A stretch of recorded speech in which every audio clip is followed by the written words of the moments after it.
আমার ভাইয়েরা, যুবক জনেরা, আমার পীর, আমার মুর্শিদ সুফি আজাদ গাছি রহমাতুল্লাহ আলাইহি কপাল মোবারকটা ফেটে গেল।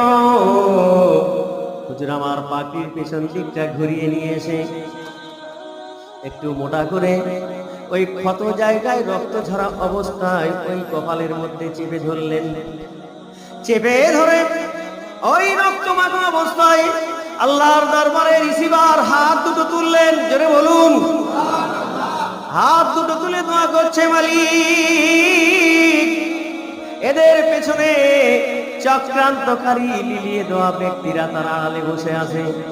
এরা জানে না, এরা বোঝে না যে আমি তোমার বন্ধু আল্লাহর ওলি।